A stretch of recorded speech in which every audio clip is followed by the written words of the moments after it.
another episode. Got that tremendous feedback right there for you. All right, and we're back for another episode of the Lakers Fast Break Podcast. It's Gerald Glassford coming right back at you here from Lakers Fast Break, Pop Culture Cosmos, Inside Sports Fantasy Football, and Game Source. We truly appreciate everyone out there listening to all of our shows. And if you can, please give us a 5-star review on Apple Podcasts. Plus, if you can like, share, subscribe, or follow us, or do whatever you can to support us right here at the Lakers Fast Break. Also, Pop Culture Cosmos. And, of course, the great place to go for every Lakers fan that's out there, Lakerholics.com. And if you're a basketball fan, there's no better articles to read than medium.com/basketball-university. So we truly appreciate everyone out there supporting all of us that they can. And also, we start running the great deal with our friends from the Hoopheads Podcast Network at hoopheadspod.com with Manscaped.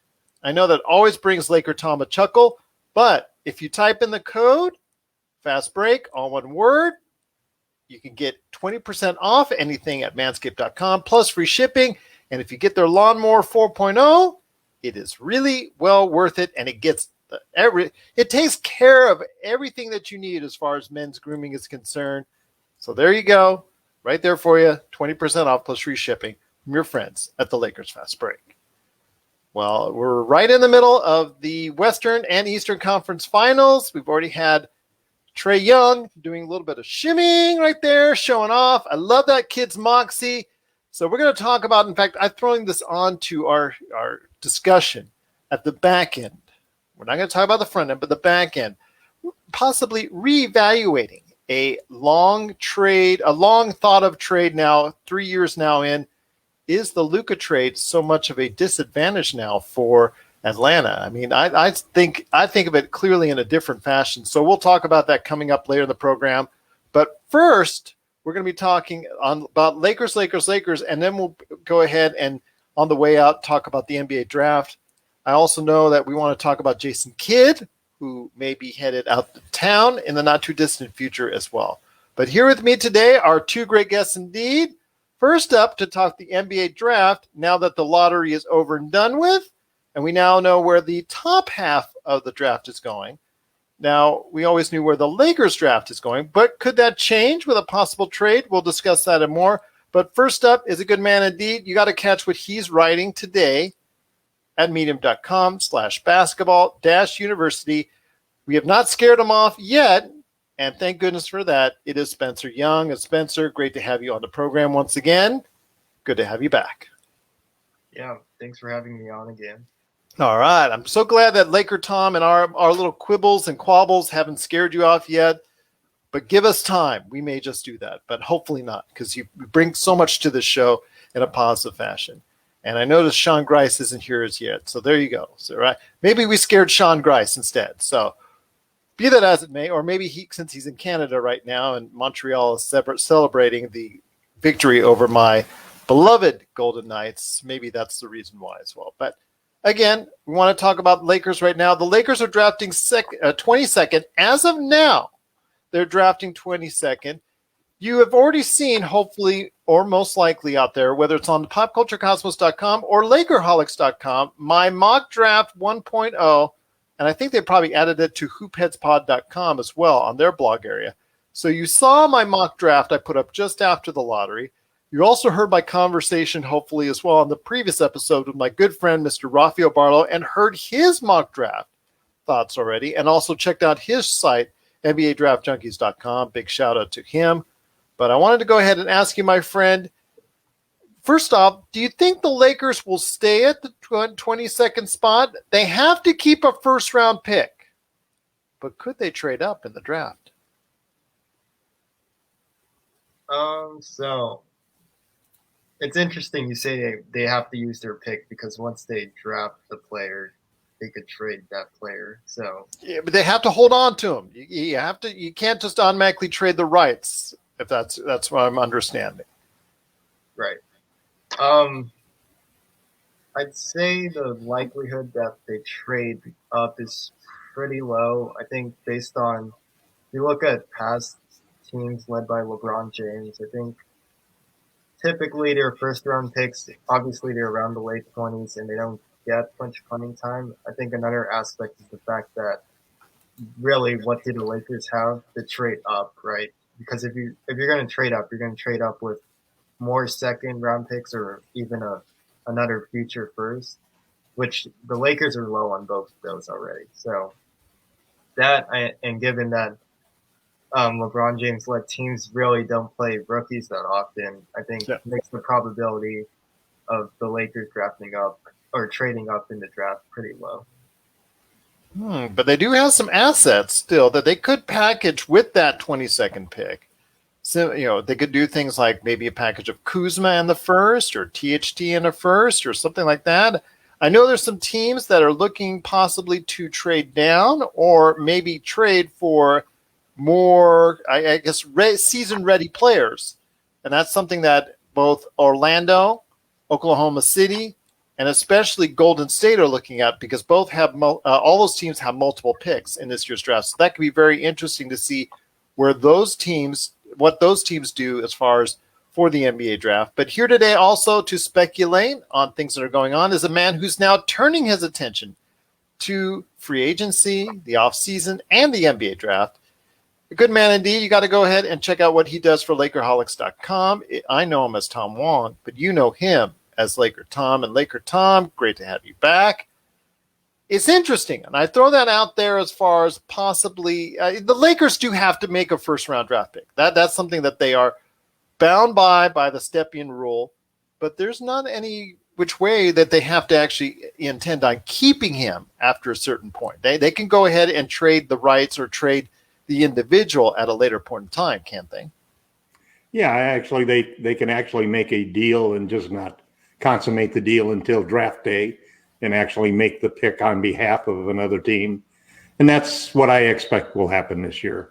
I think it's just like last year. When you have a 36-year-old superstar, LeBron James, who's been injured 2 of the last 3 years, you start to see the end of the LeBron James era. And as much as Rafael Barlow says that he's a cyborg and he can play till he's 40, we're starting to see the reality that Father Time is unbeaten. And I think that the last thing that the Lakers want to do is to squander or waste one of those rare last windows in LeBron James' opportunities to win a championship or the franchise's opportunity to win their 18th championship. So I agree with Spencer that they really don't have the assets to trade up.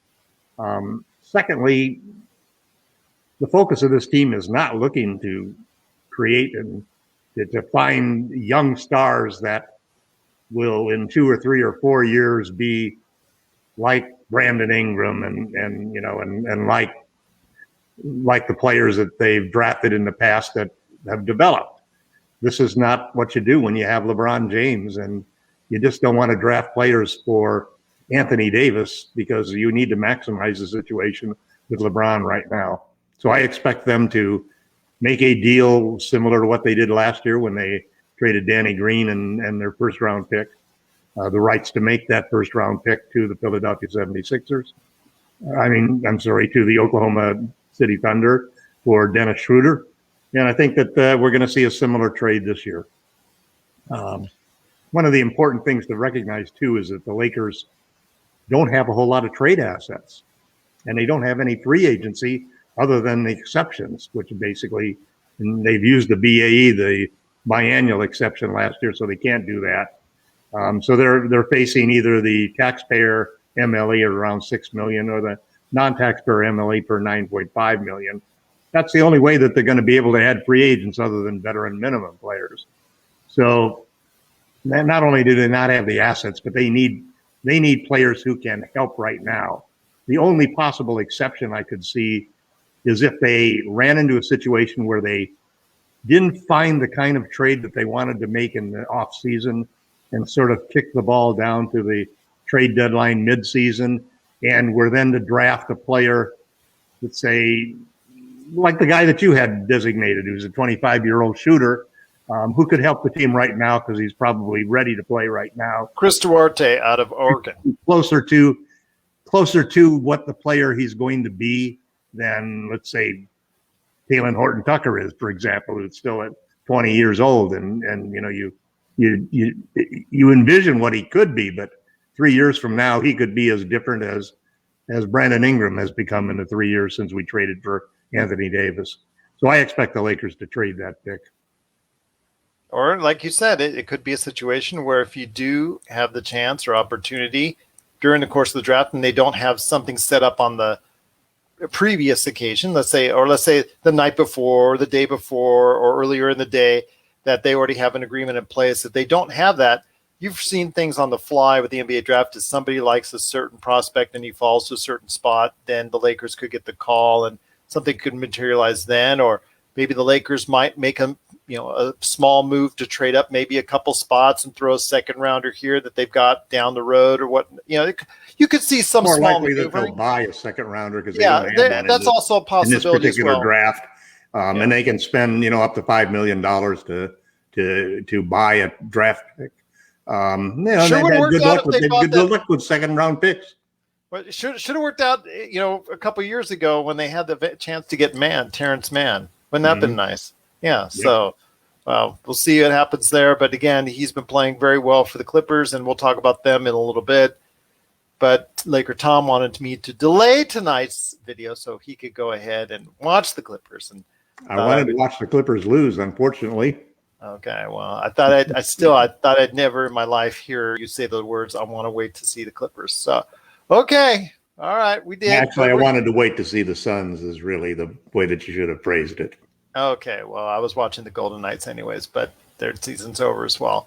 But Spencer, I want to ask you this: when it comes to the draft as well, is there anyone that you're looking at? Because you've seen the individuals that I have in and around that area as of now on my mock drafts.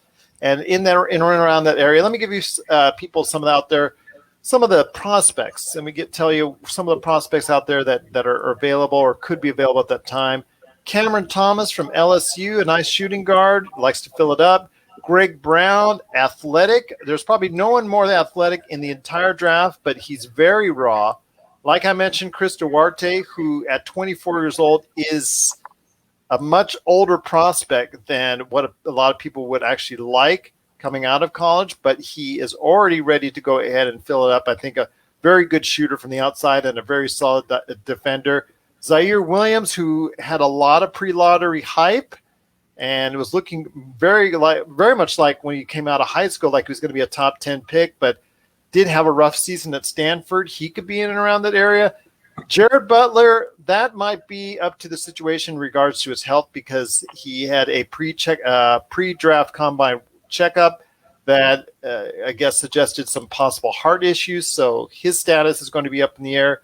Johnny Juzang from UCLA, Trey Mann from Florida, Corey Kispert may even fall to that area. So I want to hear your thoughts on who you're thinking about that might fall in the area that the Lakers might actually end up keeping if that possibility remains. Yeah, so I think Chris Duarte still has to be the number one target, but I think there's sort of a recent precedent where you have 23, 24-year-old college players who are 3-and-D wings, and those type of players have such high demand in the NBA, so it's really hard to sort of bet that he's going to be available at number 22. I think a great example would be with Cameron Johnson. So, I think he was 22 or 23 in college, dominating, and he was shooting in just a truly elite mark from three. So every contending team obviously would like to get their hands on him, but he ended up going late in the lottery when it was anticipated. At the time, I remember it being a reach by the Suns, that people were saying that was a little bit of a reach, but it sure worked out for them, hasn't it? Yeah, so you wouldn't want to see a repeat of that situation if you're LA. I think beyond that, Zaire Williams would be a risk. I think he'd be a potential play. I don't think for next season, particularly, he'd be getting a lot of playing time. And then I guess if LA decided that they wanted to address their need for shot creation, I think you could, I guess, draft Trey Mann or Cameron Thomas. I don't think Sharif Cooper will be there. He's a little low on my list now, but he tested out, I guess, well above what people were anticipating. So if he is actually truly has grown 3 inches since the end of the college basketball season, that he could be as high in the lottery. He could go in the lottery because of his playmaking ability. Can't shoot yet, but his free throw percentage suggests that he will probably go ahead and develop some kind of shot from outside in the NBA. And yeah, I think he's another player. He's clearly talented, but I think let's assume the Lakers re-sign Talen Horton-Tucker. I think you have enough, young players that you're banking on having potential and after LeBron retires. So I think, with just 15 roster spots, you need players that can help LeBron win now, I think. So, yeah, the likelihood you draft the scoring guard is generally pretty low. I agree. I agree with you on that. Unless you're able to get someone that is going to help you right away, that is more seasoned. Zaire Williams is a risk and someone who could potentially pay off big time because he had a lot of high hopes coming into the college basketball season, but again, is very raw and had a rough year at Stanford. But if you're able to get someone like a Chris Duarte, who is, again, he is what he is coming out of college. He's basically is not going to go ahead and give you that much more potential growth, but he could be a key player and a key contributor right away for you. And that's something that we've seen in Boston from Peyton Pritchard and also from Desmond Bain in Memphis. Some of these rookies that are on the back end of the first round that have really provided a great contribution for their teams. LakerTom, I mean, that's a possibility, getting a role player. Again, you've also made a great suggestion that they could buy their way in the second round, which I'm hoping that they'll do. Something that they should have done maybe over the past couple of years is those years that they didn't have a second round, maybe buy into it still, because there's been, like you said, some really good choices in the second round. Nikola Jokic for one, but be that as it may, I want to hear your thoughts on it's more likely, like you're saying, that they're going to probably package the deal, but one of those teams that I'm thinking that might be interested, because if they choose Evan Mobley at the top of the draft, Houston, I know that Raphael and I talked about it being a little bit of an awkward fit with him and Christian Wood. Christian Wood may be available after all. Well, you know that ever since you proposed that trade a year ago for Christian Wood and a couple of other guys. That was Markieff Morris and also Derrick Rose. That would have been a dynamite trade. And you bring it up over and over, Gerald. And I can't blame you. I can't blame you, man. It's a good trade. Every time Derrick Rose hits a three or makes New York look good, or Markieff Morris shines his ring, or Christian Wood goes for 25 and 10, just can't. Yeah. But, if you just take a look at what's happening now in the league, this is the third year for Trae Young. Look how he's playing. Yep. This is, unless you get a guy like Luka Doncic, who's really already been trained how to play in the playoffs, has been a pro since he's 16 years old, and is not really a rookie coming in because of that experience in Europe. Unless you get a guy like that, anybody you draft is going to be a couple of years away from being able to help you. So it's a difficult thing. The only thing, if you ask me the same question you asked Spencer, which is who would you pick if you had ended up, let's say we ended up and all of the trades that we wanted to do fell through, so we ended up taking the pick. Then I think you go for a shooter, maybe somebody like Chris Bird, who's a really pure 3-point shooter, and hopefully, you always have need for shooting, and the Lakers desperately needed shooting.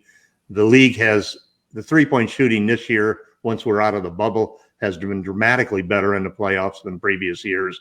So there's always a chance that the Lakers may find somebody that they fall in love with. Would be great if they could find the next Kobe Bryant, and maybe move up from 22 to 13 and have a great thing. But the other side of it is, you still got to look at the LeBron James situation. And you have to get somebody to fill that role up, I think. What I find interesting is that this is the same logic I apply to Talen Horton-Tucker. I mean, there's nobody who was an earlier resident of the THT Island than I was. That's I've correct. always loved this guy. I've loved the way he gets to the rim. I love his ability, his physical traits, the 7'1" wingspan, and he's basically the most weight of any 6'4" player in the league. And you combine those things with giant hands and so forth, and his instincts. And if he were shooting if he could really shoot the 3-point shot and mid-range jumpers as well as he shoots from the free throw line, he would be untouchable. But he needs to finish too. He needs to finish. Well, I'm not worried about the finishing. The finishing comes because he's a one-dimensional player now. You know, everybody knows he's going to that rim, and he still has a pretty good percentage of finishing at the rim. And he's only doing it one hand. It's just different angles of that right hand. But he's not going to be in the top 7 lineup next year, probably, for the Lakers. He's definitely not going to be a starter. There was some talk that people on the Lakers, even Frank Vogel, had kidded that, geez, this kid probably going to start next year. I don't think that's the case, because what the Lakers need for their starters are 3-point shooters. And right now that's really his weakness, So let me ask you a question. He's going to be, if he gets re-signed by the team, he's going to be re-signed at a hefty price because someone out there is going to price gouge, whether or not they intentionally actually want to sign him or they just want to match. They just want it so that the Lakers would have to match at a higher price. Right. He's going to come back at a much more expensive, let's say 10 to 12 million. You see that out of the realm of possibility? Rich Paul is not going to allow him to sign with another team with a poison pill. He will make out a deal for the Lakers. And the only reason he's going to make a deal with another team, well, not necessarily the poison Lakers pill, can trade him. But they're going to jack up the price if they know the Lakers are going to try and re-sign him. Sure, Rich is going to get as much money for him as he possibly can. Yeah, right. Absolutely. Yeah. But the thing is, when but you at the same token, he's not going to undermine a team that has 8 of his clients on it. No, but what I want to ask you this: when you have a person, and this comes out of the point where we always talk about Schroeder, we always talk about KCP. Okay, you signed him a contract to X amount. And does that mean now you're obligated to go ahead and make him an integral part of the rotation? Because you said even at this point, THT may not be a consistent part of the rotation. That troubles me if you're going to sign him to a $10+ million a year contract and he's not a part of your regular rotation. Well, what bothers me more is if he's a part of the regular rotation and he still shoots 30% from 3. I agree with you there. I'm just telling you. I mean, it's like a catch-22. Yeah. It comes down to me the same logic. Maybe it would be different had we won this year, had we not had the injuries, had we maybe won that championship and things, and we were going for a three-peat. But I think what we found out this year is that both this year and last year are unique circumstances. They're not like a normal season. There are factors that really changed how certain players played and how certain people performed. There's the injury factor that became a huge part of the landscape for this season.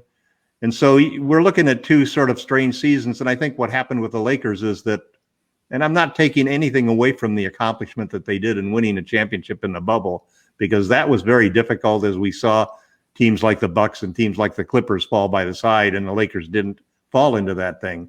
But what they did do is they got extraordinary shooting from LeBron James and Anthony Davis, both from the mid-range and deep, better than they had done during the regular season, better than either one of them had done from the 3-point line in the playoffs, and as a result, they also got good performances from a lot of our role players. When I look at the performances that we got from our role players in the 2020 championship game, and I compare that to what I'm seeing from some of those same role players on some of the other teams, what I'm seeing from the Cameron Paynes, the Reggie Miller, the Reggie Jacksons, you can go down the line and there's a half a dozen. I was going to say, are you talking about the Reggie Miller on his performance on the mic? Yeah, no. Reggie Jackson. I mean, he's what we hoped that Dennis Schroeder was going to be. Yeah. And they had only cost him minimum salary to get this guy. That one still stings. We got J.R. Smith instead. Oh, boy. I've seen a lot of heroics from role players in this series that tells me that the Lakers over appreciated or overvalued the role players that they had and thought that, we heard it all season long. Frank Vogel over and over saying, the shots are going to fall. We're getting good shots. Just keep taking those shots. We're going to regress to the mean. We're going to, things will be fine. The shots will fall. He kept saying that all the way through the Phoenix series. The shots are going to fall. Well, man, they never fell. They fell for the Suns, and they're falling for the Clippers. The Clippers are the top shooting three-point team in the league and the top free throw shooting team in the league. That's something that's very hard to beat, and they're a very dangerous team now, even though they're behind 1-2. Thank you, Paul George. It can be difficult, yeah. And that I don't, I'm not a Paul George fan, that's for sure. But he's one hell of a player, I'll tell you that. And he's carrying a big load. They could easily be up 2-1. They should be up 2-1 right at this point. I know. Well, we'll get to that in a second. Well, let's finish the Lakers conversation because we're going to have more. So I think the Lakers have to upgrade their starting lineup. And if they have to give up depth to do that, I believe they have to do that. And that means that it's primarily their guards in the center. The starting point guard and shooting guard in the center are the three positions they got to upgrade. You just can't have a shooting guard that's averaging less than 10 points a game. Shooting guard is where, that's Booker's position. It's Paul George's position. It's all of the guys that are the big scorers in the league. And you lose so much when you have KCP at that spot. And then Schroeder just can't shoot the three, and he's barely over 2 in his assist to turnover ratio. And that's just deadly. You looked at what Cameron Payne or what Chris Paul did through the series, and I think something like 30. Just Cameron Payne in the game that he had before he was injured in this game, the last game, 29 points, 8 assists, 0 turnovers. That's the kind of ball security that you really need to control. Because when the Lakers hold their turnovers under 10, they're almost unbeatable. Spencer, I think he's infatuated with Cameron Payne. Is he a UFA by any chance? He is. What do you know? What do you know about that? Yeah. A man who's about to become very rich, a guy who had to play in Europe because he had lost his spot in the NBA, has come back strong. It's a great story there. Wasn't so great for the Lakers when he was hitting on the Lakers. 3-point shooter in percentage this year, 44% for the regular season. He's done a great job. Give him. I hope his ankle's okay because he did turn his ankle in this game, which is a part of the reason why the Clippers were able to. He scored 2 points, I think. Yeah. But Spencer, do you concur with LakerTom on that? Do you see them going ahead and filling out the roster that way as far as focusing on that starting lineup? Because I'm not going to say I disagree with Tom because as we've seen with Reggie Jackson, Cam Payne, the other individuals that are out there that you can go ahead and get out there for a cheap price, seemingly those guys that are able to go ahead and have those, I don't want to say career years, but those career revival years, they seem to be out there if you just have a staff at your executive level that knows what they're doing and knows what to look out for, whether it's in Europe, whether it's in the G League, whether it's someone who is just waived by a team, somewhere out there that you're able to go ahead and get 2 or 3 of those players because they always seem to, like last year, there was players that for Dallas and other teams that were really able to go ahead and thrive off of players that they picked up and were able to go ahead and have those career type years. So I want to ask you, I'm in agreement with LakerTom. Do you think the priority should be in upgrading the starting lineup considerably? Yeah, I think a point guard we could use an upgrade. I think actually. I know you said you weren't ready to give up on Schroeder 100% yet. Yeah, well, that part of that's because just based on the fact that we have his bird rights, he's kind of has us in a trap where you don't do a sign and trade or a double sign and trade. You're gonna pay him. You're probably gonna pay him more than what you want to, more than what you think he's like actually worth, right? setup of like Marcus Morris of the Clippers. He got 4 years and 64. That's called the bird rights trap. So, but I think Spencer Dinwiddie said he wanted to come to LA recently. Maybe there's a sign and trade there. But that would get you one distributing point guard that can't shoot for one that you just trade away that, did some good things but also can't shoot. So it doesn't put you in a better shooting situation. But Dinwiddie I like. I'm not saying I don't like him. I'm just saying that he comes with 2 bad knees and also a shaky outside shot. So I'm just saying. Great playmaker. Dennis, he wants a payday. Yeah, and like Dennis, he wants a payday. So, he come with some trepidations there. But I agree with LakerTom. I mean, Tom and I have spoken about this since the bubble, Spencer.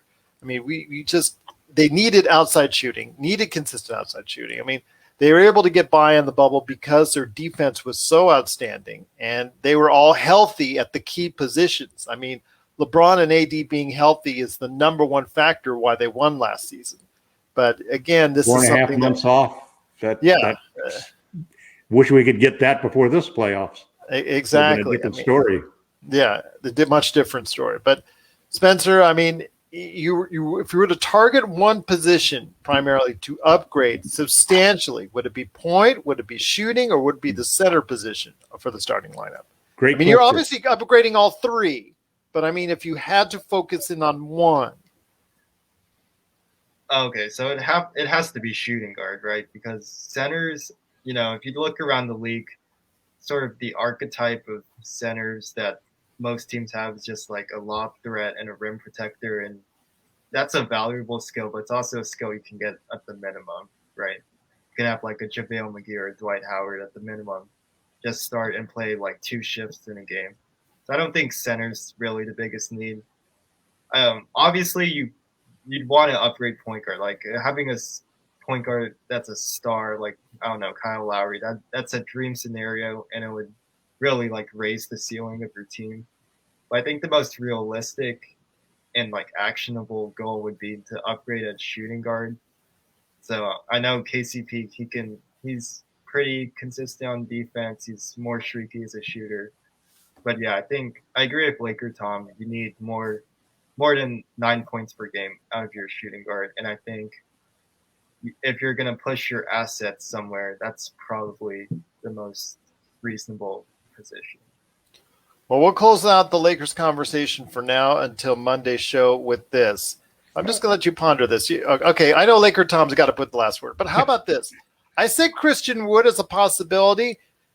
I don't think the Lakers will have enough salary to match it, but would be nice, though, if Christian Wood and Eric Gordon, getting those 2 to come over, and then you get Kyle Lowry on the MLE. I think the Lakers would gladly pay enough taxes for that one. Okay. Well, Christian Wood and Anthony Davis would be like a dream front court, right? Yeah, with Eric Gordon, would be, I guess, a good enough shooting guard at this point in time. Yeah, Eric Gordon's fine as a shooting. I am worried about depending on which year he wants to be healthy. Yeah, that and his contract is really inflated. Yeah. So yeah, that's what I'm saying. I don't think they have enough contract. But those are the guys. Those are the only guys that we're going to be able to get. We're not going to get. We can't trade for Luka. Yeah. We can't trade for Embiid. We can't get guys like that. But if you get Kyle Lowry on an MLE and then you get maybe something like that, although I anticipate you're not going to get Kyle Lowry in an MLE. He wants $50 million for 2 years. I know. But here's the thing. I think Spencer's right. If you look at it from a pure standpoint, which position is got the most potential to be improved? Because that's, I think, how you start to look at it. I mean, in a perfect world, when you go out there and you look at the candidates available and you got somebody from each one of those positions that you think is good and you got your assets and, okay, where are you going to spend your money? I think he's right from shooting guard. The reality, though, comes in that what'll happen, it'll be the deal that'll determine which one of those positions gets filled. If Christian Wood is available, if the Lakers could make, like my dream scenario that I'm harping on right now is Ben Simmons, but as a center, as a small ball center. I agree with you 110%. He would be just so dynamite as a center because he's got 1.6 steals per game and 0.8 blocks per game. he would probably have well over 3 stocks per and then game. Spencer, I would never hear LakerTom again saying that the center couldn't guard out there, because he would be able to guard 1 through 5. It's why But you would Rudy need shooters. Gobert, You would need JaVale shooters. McGee, Dwight Howard, all of those guys get pulled out of the game and get played off of the floor. Gobert, we saw. But the same token, if you get an opportunity to get Buddy Hield, for example, that's also, you can solve your shooting guard problem, because he takes 10 threes per game and hits 40% of them.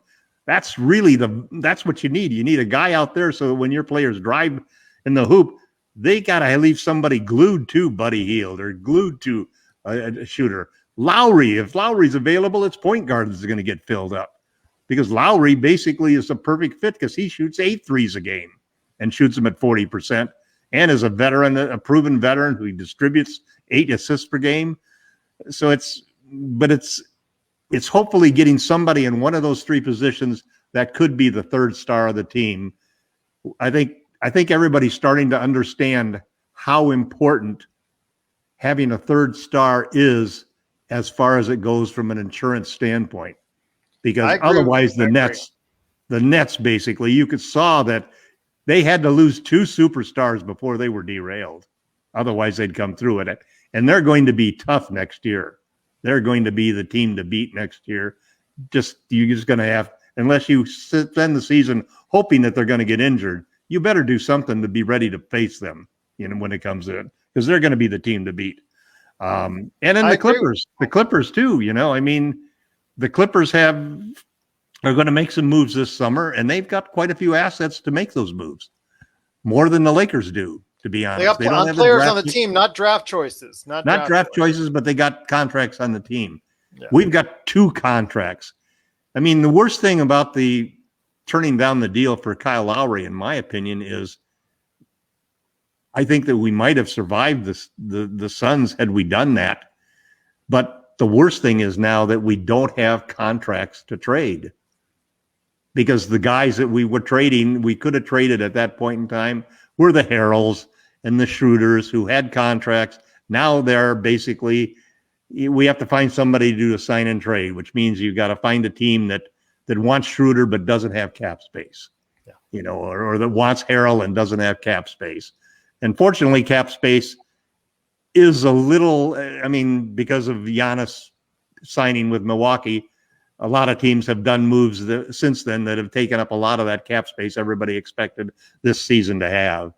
So, it's going to be a real challenge for Rob Pelinka. And the good thing about it is there are a lot of super talented players who have either flaws or injury problems that lower their trade value right at this point in time. And then the other situation that the Lakers have to deal with is, do we want to hard cap ourselves? I'm almost of the opinion of thinking that the Lakers are going to hard cap themselves, and it's going to be partly because they know that that's the only way they can get one of these people who is one of these players who is now a free agent. That's the only way you can get them, because otherwise they can't be traded. Well, I don't think you have a choice. Well, but secondly, it's a financial conservative move that prevents you from going out and becoming the Warriors and paying $100 million in luxury taxes, because all of a sudden you got to be frugal and you got to be economical, and so I don't think there's a hesitation on the Lakers if they get a situation where they're going to hard cap themselves, because if they could get a third star, I think that and even if they had to, even if it was a sign and trade for Kyle Lowry that they had to make in order to get that, I think that they're going to do that just simply because it makes financial sense. The Warriors, for the Warriors to go out and the Warriors were in a situation during this season where, when they made that deal for Oubre and some of those deals, you were talking, if you really looked at the single transaction, you're talking about paying $45, $50 million to make that move. In taxes alone. Yeah. And that's nobody, you're talking about paying more than what LeBron makes and more than what Steph makes and more than, it's just crazy when you get into that. But apparently Golden State is willing to do that. But the thing is, you have to spend money right now because of the window that LeBron and AD have for you. You know, that's the thing. Just like the hard cap puts you in a tough situation, the huge luxury tax being way over the luxury tax thing because of the way the penalties multiply, where you're playing 3.5, 5 times what you pay for as the penalty. It becomes a point where you can't add anybody there either, just like in a hard cap, because the amount of money that you'd have to pay out in taxes and salary make the move just really stupid. You can't do it. It's like way too much. Well, I'll tell you what, ultimate diminishing returns. Yes, there's going to, but again, I think the Lakers have to do what they need to do in order to go ahead and try to maximize whatever window you have left for LeBron James and also Anthony Davis. And Anthony Davis should be considered on a window himself because of the health issues that you see he has and has consistently had over the past few years. So it's not an accident that he signed that contract because he knew exactly how fragile he is. Yep. So he knows his body better than anyone. So I think knowing that as the Lakers organization, you really have to come to understand that, you know what, the winning time is now and you need to do everything that you can. Ben Simmons would be a great choice. The thing is, the Lakers would have to get shooters, would really have to get shooters. We wouldn't have anything left to go get the shooters after we traded for Ben. Yeah, exactly. Maybe they could. There's a situation where you might see us trade for draft Crispert, for example, or somebody who's an elite shooter, just because we had no other choice. Duarte, if he's still available right then. But somebody Spencer, I tell you what, I agree with LakerTom. I think Ben Simmons would be a great target. I know that I understand the kid's got a lot going on in his head right now. I know that as Rafael Barlow reminded me, he's got a lot of work that he needs to do that he wasn't doing before in the gym. Being with LeBron, I think, would probably be the one individual that would probably get you into the gym.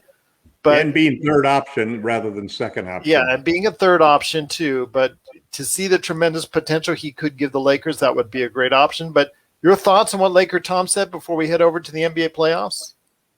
I mean, yeah, obviously trade for Ben Simmons if Daryl Morey, I think he'd have to lose his mind to take KCP and Montrezl Harrell and Dennis Schroeder for Ben Simmons. And THT.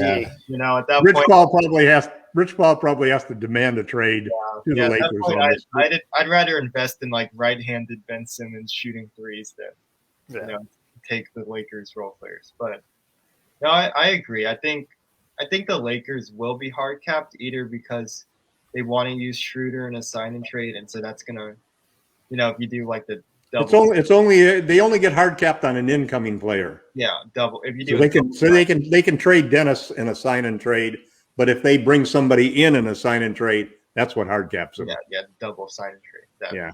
Okay, and then also I think to get a real rotation piece, you're gonna end up using your full MLE, right? You're not going to want to just use the taxpayer. Unless we use it on Andre Drummond. Right. I'm just telling you right now, another year of LakerTom moaning about Andre Drummond. I can't deal with it. All right. If we actually did, here's one thought that I've had, which will really freak you out, Gerald. Oh, geez. What if we did trade for Kyle Lowry, for example, and we got Kyle Lowry, and then Andre Drummond said, "You know what? I'll sign for 2 years for $6 million." That gets him for a third year for the Lakers, meaning we'd have bird rights for him from that point on. With a gentleman's agreement that you're going to pay me a lot more when you renew that contract after 2 years.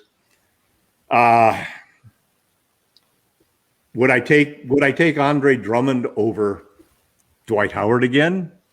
By the way, and forget how bad Dwight has played in the playoffs. He was absolutely atrocious, the biggest plus minus in the Philadelphia 76ers lineup. But I think it's hard because I think what's really unusual about the idea of putting a traditional center in the Lakers, we saw that it worked, but but we've seen it almost every one of those centers get played off of the court in the playoffs because they can't defend out to the 3-point line. They take Gobert out to the 3-point line, and guards are driving by him and making layups because they can go on either side of the basket. They've got room to navigate and so forth. So the one thing that's kind of interesting is most teams seem to be going small ball for a center for an offensive force. They want a 3-point shooter out there to stretch the floor. And what Ben Simmons offers is the opportunity to say, the heck with that. We're going to get a guy that you just can't, that he can guard 1 to 5. And we'll have a front court with 3 6'9" to 6'11", 250-pound guys who are all quick, athletic, all of whom can play elite defense and can guard 1 to 5. That's something that nobody's seen in defenses. So it's easy to find. I mean, your other option is you get the other option comes out always to the same thing. And it didn't work this year because AD was injured. But last year, AD was the center for 60% of the time in the playoffs, and the Lakers dominated because AD dominated. He was so good on defense, and LeBron was so good on defense. The two of them really anchored that defense together. This year, we just didn't have either one of them up to par, and we paid a price for it. But there is a reality, like Spencer said, that the center position has been devalued in the NBA. I mean, Jesus, for the All-Star game, they don't even vote for centers anymore. You just vote for power guards and forwards. The centers don't get a special slot anymore. But as Rafael will tell you, they're still apart because you had Jokic, you had Embiid, you had Gobert, you have DeAndre Ayton right now. They're all it's a guards league. It has become a guards league. I think the Lakers could flip that around if they could get Simmons and turn him into a center. But, it's guys with the balls in their hand. And that's the other thing, because he could be a point center, just like LeBron is a point forward, really, when you come down to it. And then there's also a lot of scenarios where I think just like Spencer was saying last week, there's a lot of scenarios where the Lakers may decide that, okay, we'll overpay Schroeder because if we don't overpay him, we don't have money to replace him, So we either have to find a trade, and if you can't find a trade for him, he may be the best center the best point guard that you can get, and he's not chopped liver. I'm not, there's a lot of things I like about Dennis. His competitiveness, he's got some real dog in him, on defense and offense, and it's just when he gets careless with the ball and the fact that sometimes his set shot leaves him,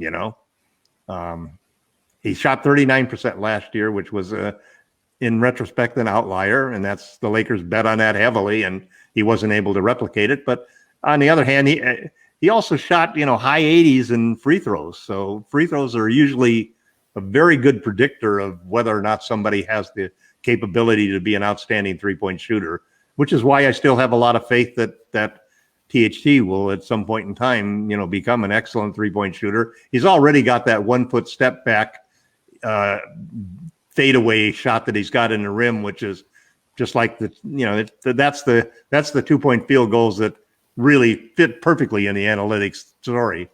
The twos that you don't want to take are the ones that are 17 feet out to the 3-point line. Those are the ones that I think one player in the league shot 50% on.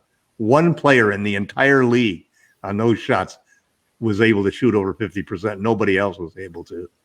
So it'll be, Rob Pelinka didn't get a single vote for Executive of the Year this year. He's going to have to really reverse that whole impression this summer, and it's a big opportunity for him and a real challenge because he is a little bit strapped for assets, and both from draft picks, from players, cap space, everything. So it's going to be very tough. But he still does have something that nobody else has, which is healthy, I think, 2 of the best 5 players in the world. We'll see what happens.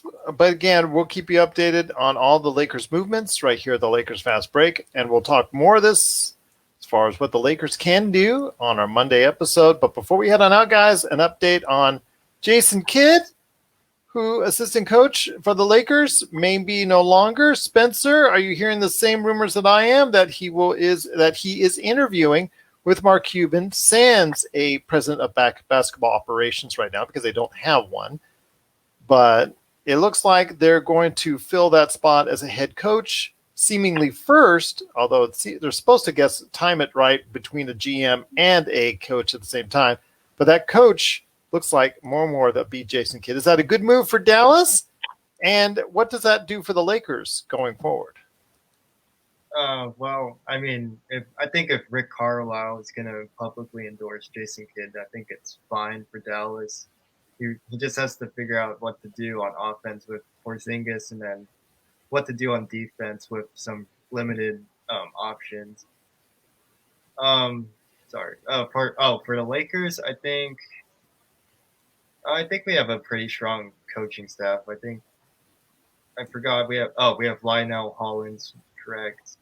Phil Handy, I think, is a good player development coach. So I think we'll be okay. I mean, so one of the things I've clamored for is what they've had in Brooklyn with Mike D'Antoni coming in as the offensive side of things, which everybody knows how well Mr. 7 Seconds or Less has done on the offensive end. There's no question about his authority there. And he may get another gig and may possibly be Portland or somewhere else that Mike D'Antoni might get a job at. So they'll need an assistant coach. But LakerTom, real quick, I want to go ahead and ask offensively. I mean, the Lakers need someone to come in there and provide a better scheme. You and I have talked about this before. But yes, you think that's going to be a thing really quickly before we head over to the playoffs? Well, there's all this talk that the departure of Jason Kidd could open up an opening for an offensive coordinator for the Lakers. Would be nice. And I've wanted an offensive coordinator for the Lakers for a long time. It would be great to see that happen. Will it happen? I kind of doubt it, simply because it's kind of like the situation Rick Carlisle found himself in. Rick Carlisle is a coach who always has had a history of liking. He's one of those coaches that likes to call plays, you know. Well, when you got Luka Doncic, you know, or you've got Magic Johnson, or you got LeBron James. Those guys don't want to have a coach calling the plays. They want to be they have the ball. They want to be in charge. They're the floor general, and they want the game to be free flowing. But Brooklyn had the same thing, and look who they had on their team. Yeah, true, but it still wasn't a normal Mike D'Antoni team, you know, because Mike D'Antoni wasn't the head coach. Yeah. So, you know, there's a big difference there, and Steve Nash has always been somebody who's really respected by almost everybody in the league. Our offense, whether we like it or not, is LeBron James. And it's Anthony Davis. It's LeBron deciding that he's passing the torch to Anthony and setting Anthony up to be the leading scorer. And I thought, had we gone into the playoffs healthy this year, that I thought Anthony Davis would be the next MVP in the finals, and LeBron would be, you know, that's part of one of the steps of leadership, of turning over that position to him. So I'm going to be hoping that we bring in somebody who can add a little more movement in the offense. I mean, I've always loved the job that the Warriors have always done offensively, the amount of movement that they have and the amount of counters that they have on things.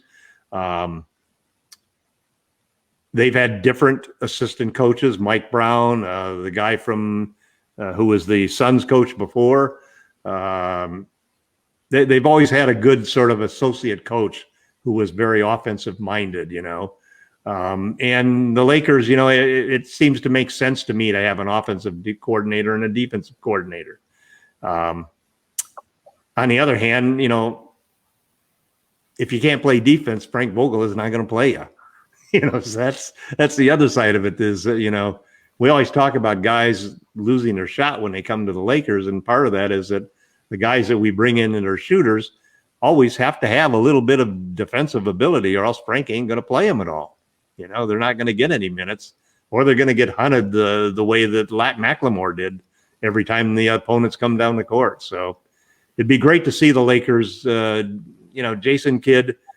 I remember all of the stories and worries about everybody, the anxieties that Jason was going to be a backstabbing assistant coach. It was going to, cause all of these issues and so forth. Well, Rob Pelinka, we haven't heard any of those stories, any of those disarray stories that the front office is in shambles. And Rob's done a terrific job of getting everybody on the same page. And the Lakers front office is locked down pretty tight. There may be more cooks in there that I would like to have if I were running the Lakers, since we've got, you've got Kurt Rambis and his wife, and then Jeannie putting her 2 cents in, and Kobe's probably sending messages from heaven to her, on what to do. There's a lot of people to get a consensus and to do something on the Lakers, It's not cut and dry, because everything also has to go through AD and LeBron. I'm sure that, AD and LeBron signed off on Andre Drummond being the starter, promising the starting position. They wouldn't have done that without LeBron and AD agreeing to it. So a lot of this is even bringing in an offensive coordinator and changing the offensive styles and so forth. I think a lot of what we see on the court that we sometimes don't like probably could be attributed to LeBron and Anthony's desire to get the ball where they like the ball. Yeah. And to play the kind of offense that they want to like, that they're used to playing, that they feel is best for their career. And then, I could understand a great coach like Rick Carlisle making a decision to leave a player like Luka Doncic because he wants to be the coach. And some guys, he's more comfortable coaching a team where you've got a balanced roster rather than a superstar dominated roster and structure. Well, we'll see what happens with that situation in Dallas, but it looks like Jason Kidd is heading that way. But before we head on out, guys, and before we talk about what you guys are up to real quickly on your respective sites, medium.com and also as well Lakerholics.com, Spencer, I feel like a little bit of shimmying once again, Mr. Trae Young. I'll tell you what, he's really doing well. He's exceeded expectations. Speaking of Luka Doncic and Trae Young has helped and guide the Atlanta Hawks to a 1-0 lead in the best of 7 series for the Eastern Conference Finals over the Milwaukee Bucks. Do you think Atlanta will pull it out over a 7-game series? I reluctantly, as I said on my show with Raphael, picked Milwaukee in 7, but I was very hesitant, and I said that live on air, and I would not be surprised if Atlanta wins. And B, who do you think has now, looking back on it, gotten the best of that trade, Luka for Trae Young, and also Cam Reddish as well? Okay, so I think the big if on the Bucks and Hawks has to be Coach Bud's decision making. I think he had his team go under on screens on Trae Young, so obviously he hit a lot of threes, and then that shimmy 3 was I could have shot that 3, even with a bad shoulder.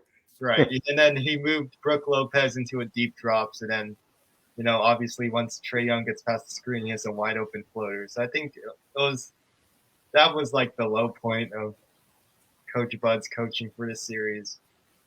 So yeah, I think maybe Bucks in 6 or 7. Kind of see you saw at the end of the Nets series, it takes a lot for Budenholzer to make adjustments, right?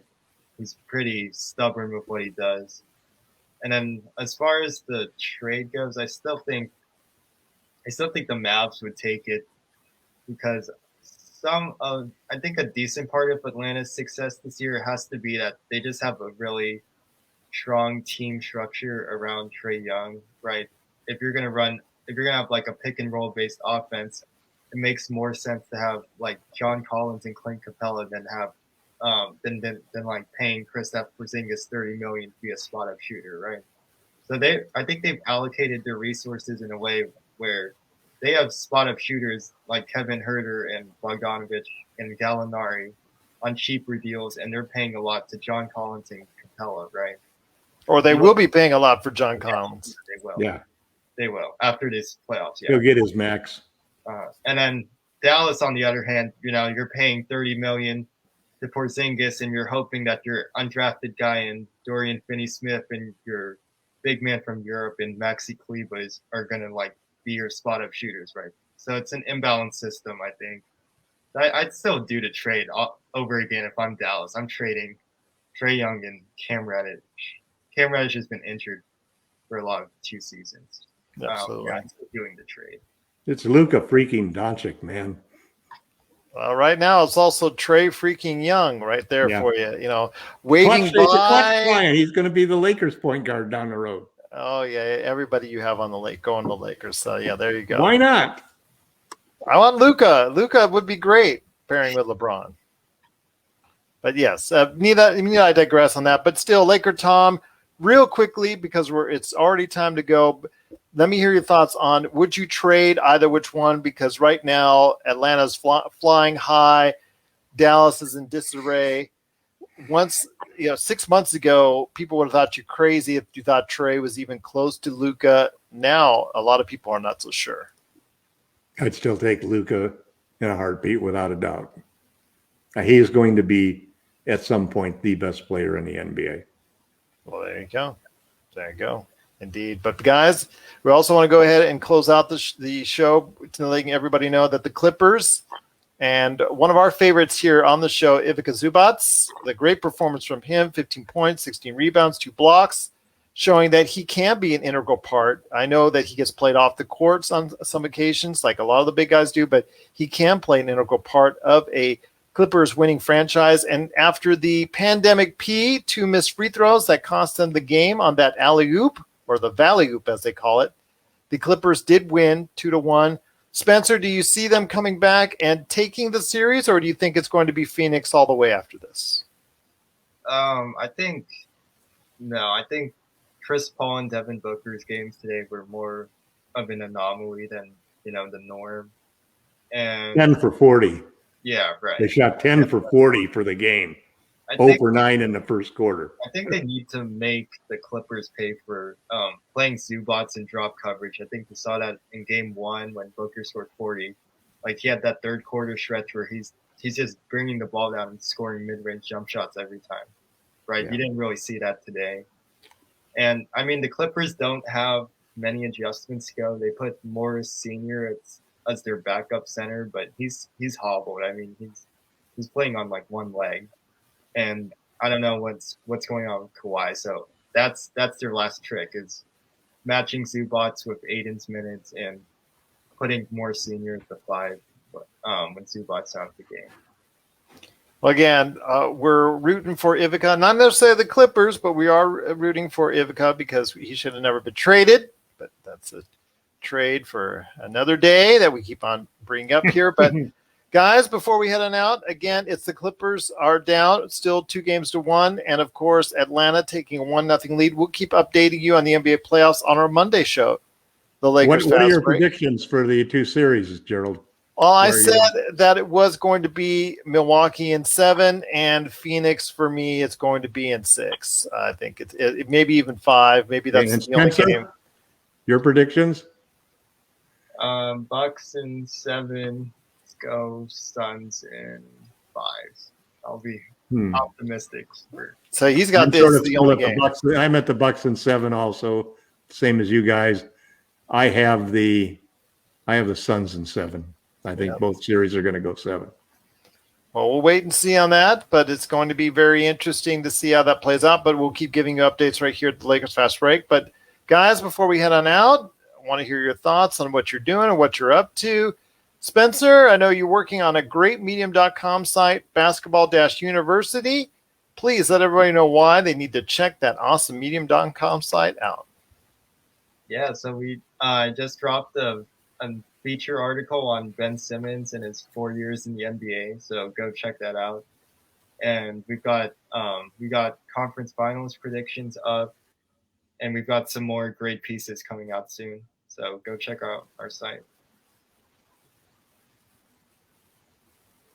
Absolutely. It's a great thing indeed. It is, again, medium.com/basketball-university. Please appreciate all of Spencer's great work and everybody else that's part of Basketball University there today. But LakerTom, you also work on a medium.com site /LakerTom, because, of course, it is all about LakerTom, and you're so humble when you just put LakerTom in the middle of everything. But at LakerTom on Twitter, but also as well, you're doing a lot of stuff. You're also giving, I should say, Jamie Sweet and Sean Grice a lot of grief on Lakerholics.com as well, correct? Yep. Listen, one of the things that's kind of interesting about both Lakerholics.com and Basketball University is that these are sites where you're going to find original content that you're not going to see anywhere else. These sites don't aggregate stories the way that a lot of the other Lakers sites do. They instead are providing original content. And on Lakerholics.com, what I've always believed to be the biggest attraction and feature and reason that people come to the site is for the comments. It's for the conversations that ensue about the different subjects. And it's also, I guess, rather than just aggregating the news, we sort of curate it. We're not going to post something up there as just straight news without also adding a comment or putting a title of the post on the site that has a particular point of view, an attitude, and so forth. I know that Spencer looks at Basketball University as a site for informed fans. I consider Lakerholics.com to be a site for smart fans. So, those are the types of things that you want. There's both two great places to, counting Lakers Fast Break, you've got 3 sources of original Lakers content and NBA content that you won't find anywhere else, that basically will always be respectful. We may have differences in opinions, differences in what it should be the priorities that the Lakers should do. But you'll find in all 3 sites that there are places where you can feel safe that you're going to be respected and appreciated when you make a comment, when you read a story, when you clap for an article. We're trying to just develop a group, sort of like a family of different Lakers resources that fans can go to. And that's what we're trying to do with these podcasts too, which is to inform, educate, and make our fans smarter. And also, any chance we can get, I work hard to try to get points of views that are, let's say, thinking out of the box, if you will. I don't really, most of the articles that I write are going to be different from the stuff that you're going to read on Lakers Nation and the other aggregating sites, because they're going to be things that I think have a unique point of view. And I see that same type of thing. It's why even before I ever invited Spencer on this show, he and I have exchanged comments on our 2 medium sites for well over a year, and tremendous numbers of articles that both of us have posted, and associates of ours have posted on those sites. So I invite everybody to, if you're a Laker fan and you really want to get a good handle on what's going to happen going forward for the Lakers in the next year, what's going to happen this offseason, stay tuned. Go to Basketball University, go to LakerTom, and go to Lakerholics.com and listen to the podcast that Gerald puts together, whether they include myself and the Lakerholics team or the people from Basketball University, Rafael Barlow from NBA Draft Junkies. You got some great sources here for information, and we always have a good time. So join us. Absolutely. Couldn't have said it better myself. And guys, it's just been great having you both aboard. Want to wish you both a great weekend. Also want to wish a good weekend to Alex Caruso, who needs to have a better idea of exactly which state has which marijuana law in practice, because he was busted for marijuana possession and also marijuana paraphernalia possession in the state of Texas. So he announced that he has a new he's going to try to combine the lawnmower thing with the grass conviction, and he's going to come out with his own strain of cannabis that's you awesome. may be able to get at your local dispensary soon. Oh, that's awesome. Awesome. Should have actually stayed in Nevada when he was here in Vegas. But then again, that's Alice Caruso there for you. But guys, it's been must great. know Texas. You have to watch out in Texas. Well, he didn't know Texas well enough, that's for sure. But guys, it's been great to talk to both of you. I look forward to speaking to both of you, plus our cast of characters that we have, hopefully Sunday when we tape it and Monday when everybody hears it, right here at the Lakers Fast Break Podcast.